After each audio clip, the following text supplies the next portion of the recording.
राघव की आंखें अचानक एक झटके से खुलती हैं। सुबह की पीली तीखी धूप उसकी आंखों पर पड़ रही है। उसका सिर बुरी तरह भारी है और पूरे बदन में दर्द है।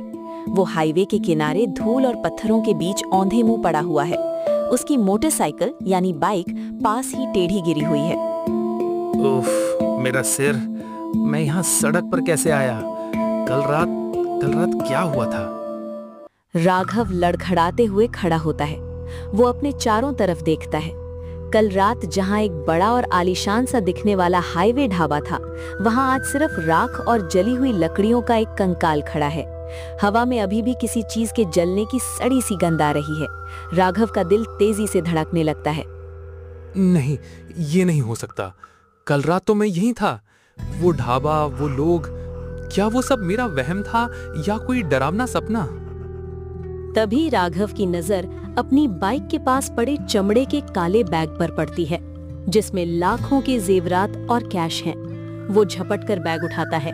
बैग को छूते ही कल रात की सारी खौफनाक यादें उसके दिमाग में किसी फिल्म की तरह घूमने लगती हैं। कल शाम का वक्त है। आसमान में कोयले जैसे काले बादल छाए हैं। राघव अपनी बाइक पर सवार होकर तेज रफ्तार में प्रतापगढ़ की तरफ जा रहा है। अचानक मौसम बहुत हिंसक हो जाता है। तेज आंधी चलने लगती है और मूसलाधार बारिश शुरू हो जाती है। इतनी तेज बारिश है कि सामने का रास्ता दिखना बंद हो जाता है। राघव की बाइक पानी के गड्ढे में फंसकर बंद हो जाती है। हे भगवान, ये कैसा तूफान है! रास्ता भी नहीं दिख रहा और बाइक भी बंद हो गई।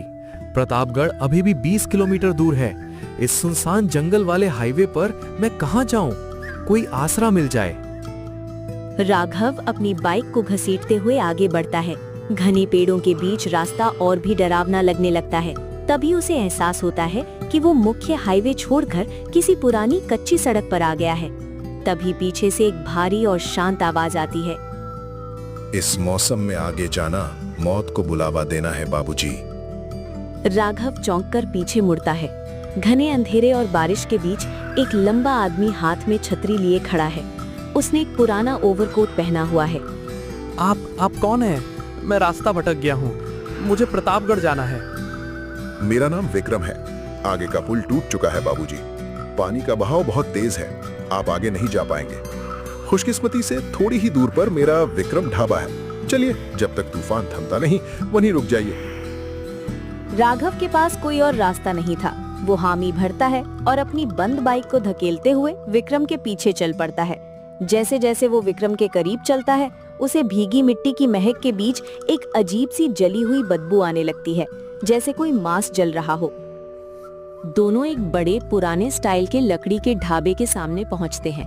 ढाबे के बाहर एक पुराना बोर्ड टंगा है, जिस पर धुंधला सा लिखा है विक्रम ढाबा। अंदर एक लालटेन जल रही है। बाहर तूफान और तेज हो जाता है। बिजली कड़क रही है।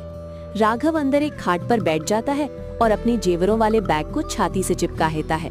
आप बैठिए बाबूजी, मैं आपके लिए गर्मा गर्म चाय और खाना लाता हूँ। शरीर की ठंडक गायब हो जाएगी। विक्रम अंदर जाता है और महज कुछ ही सेकंड्स के भीतर एक बड़ी सी थाली में चाय और गर्म खाना लेकर वापस आ जाता है। राघव हैरान होता है कि इतनी जल्दी खाना कैसे बन गया। वो चाय की चुस्की लेता है।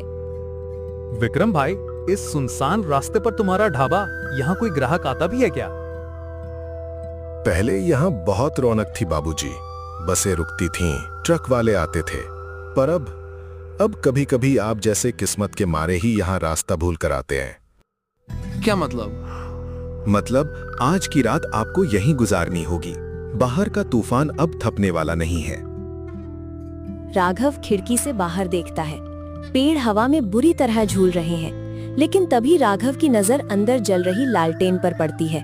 बाहर इतनी तेज आंधी है कि ढाबे के कपाट हिल रहे हैं, लेकिन लालटेन की लौ एकदम स्थिर है, जैसे कांच के पीछे हवा ही ना हो। राघव का दिल धक धक करने लगता है। उसे लगता है कि कुछ बहुत गलत है।